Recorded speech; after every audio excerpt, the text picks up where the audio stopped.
and today we are talking about some more indie games. I did a part 1. If you haven't watched that already, go watch it after this one. But I didn't get to go through all the games that I wanted to go through because unfortunately for me it was that time of month and my painkillers were wearing off, so I just had to cut it short.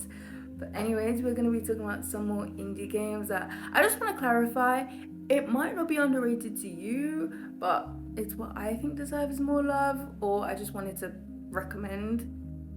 But yeah, I just want to put that out there, if that makes sense. But first is Haiku the Robot. Now, Haiku the Robot is as if you had Hollow Knight was like a mini retro looking robot. Then you would have Haiku the Robot. It is a very cute adventure exploration game set in a world with corrupt robots and machines.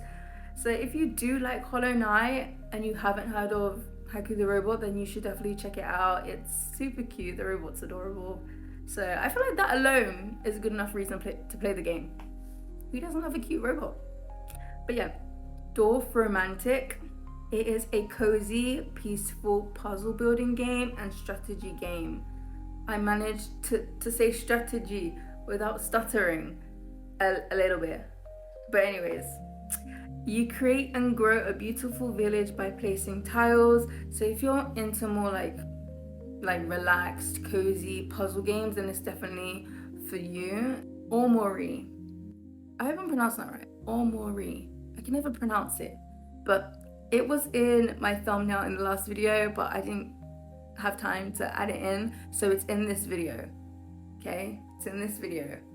Don't kill me. Right? It is a psychological horror as you play as Sunny, a teenager navigating through repressed memories and inner demons as you uncover his past. I do want to point out that this game does contain themes like depression, anxiety, self-harm, and suicide. So I just want everyone to be aware of that when obviously looking to play this kind of game. I'm pretty sure it lets you know anyways in the description, but that's just a little disclaimer. I think the storytelling of the game was so good. It goes from like oh, this seems like kind of calm and lighthearted, and then boom, you're hit with like jump scares and all that kind of stuff, and you really get immersed into the story. And I think more people should talk about it or play the game, or both actually, both. Faye. This game takes you on a journey through a colourful and beautiful forest where you play as a small animal called Faye. You communicate with other animals and uncover mysteries of the forest. Now, the forest looks absolutely beautiful. As always, I love animals, so you know I had to include a game that contains animals and a forest. Sea of Solitude is next. You play as a young woman named Kay, exploring a world submerged in water. As you progress with your journey, you must confront and overcome your own inner demons to reach your goal.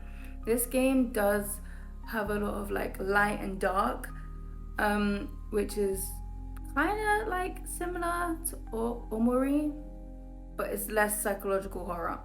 So if you're into those kind of games, you definitely should play it. If you have played it before, let me know what you thought of the game. I like games like this. I'm a huge fan of storytelling games and games with a lot of depth and meaning that also lets you reflect maybe on your own experiences in your own life. But yeah, By Sweet Carol. Now, By Sweet Carol is a chilling narrative horror game inspired by classic animation movies, which is why it kind of gives off this Disney princess vibe. You play as Lana, who's searching for her best friend Carol while uncovering the many dark secrets of Bunny Hall Orphanage. However, not everything is as simple as that, as Lana finds herself slipping between the real world and this strange fairy tale kingdom that is anything but a fairy tale. It is far from a happy place. It's full of horror, jump scares, and you gotta survive. fight for survival. Dika is a psychological, narrative-driven adventure with horror elements. The story does touch on themes of religious trauma, gender, and power in society, and allows players to really think about why we believe what we believe. Fear the Spotlight is an atmospheric third-person horror adventure with disturbing mysteries to unravel. You sneak into your school after hours with your friends Vivian and Amy to do a seance when everything that could go wrong goes wrong. You need to survive, solve puzzles, and do whatever you can to stay out of the spotlight. And that concludes today's video. I really hope I gave you some new games to play.